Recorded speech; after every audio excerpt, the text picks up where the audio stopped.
Hello everyone, my name is Adarsh P. Pradeep. I am first year student in Computer Science and Engineering Honours degree at Lively Professional University. Let me begin by saying a quote. India is not Calcutta or Bombay. India lives in her 700,000 villages. This is a famous observation made by the father of our nation, Mahatma Gandhi, many years ago, and still it holds true. Villages comprises the core of Indian society and also represents the real India. And it is for these villagers that we need to make sure we build a system that delivers basic social infrastructure in an effective manner. In order to ensure that the fruits of India's progress are shared by all sections of the society, the government has identified several elements of social and economic infrastructure critical to the quality of life in rural areas and is working towards it. India has something to offer to all kind of tourists, be it an adventure enthusiast, a foodie, or so on. Everyone gets an apt destination to enjoy the vacation here, but despite so many options at the hands also. The question arises here is that where can one get the real spirit or the true essence of the real India? The answer resides in the topic itself, that is, true India resides in the villages. You might feel like the villages in India have a long way to go before they have proper sanitation facilities, or rather, a more liberal mindset.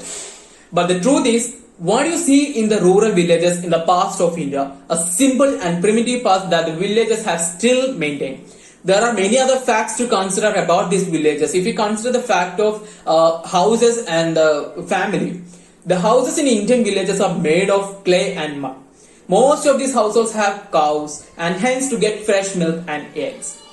They also have domestic animals. They usually grow their own vegetables and have a common well to collect water for all the purposes.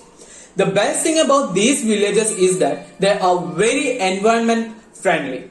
There is not, if you consider the case of traffic in a village, as we compare the traffic of a city as compared to that of a village, there is not much traffic near villages, so it is very calm and peaceful. Festival seasons are celebrated with lots of fervor here. Everyone plays equal part in decoration and arrangement during such occasions. Collectively, a family-like feeling is common among the villagers. Unlike in the city where everyone prefers to mind their own business, they lead a very simple and naturally they feel content with it.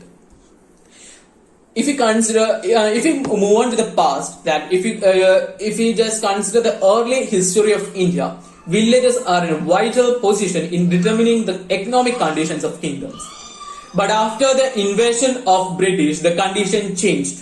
The village economy was crushed by the whites for their own economical interest. The artisans, weavers, and the workers of cottage industries were forced to give up their profession and to move away from the villages because of the economic policy of the whites. If we consider the case of clothing and food, well, the clothing again differs. States like Jammu and Kashmir, Bengal, northeastern states, etc. have their own particular dressing style which usually differs from central India and South India.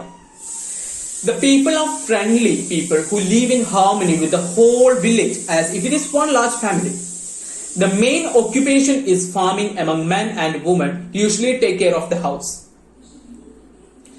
The houses are built using bricks and stones and have thatched roofs. Villages are very traditional compared to people from the cities and they celebrate festivals quite religiously. Bullock carts, cycles and rickshaws are the popular means of transport that have been found here as compared to that of a city. Well, if we go back to the past, there also we can say that the only community which left out in villages without any support was the farming group. That too suffered with heavy taxation and brutal suppression. This led the wiping of the entire farming sector in the villages. Big industrial towns and the cities were begun to grow at the cost of villages. To conclude, people in villages are much more religious and generally are from a farmer background. They live a very healthy lifestyle and are self-sustained with basic necessities that are more than enough to survive a simple lifestyle. Thank you.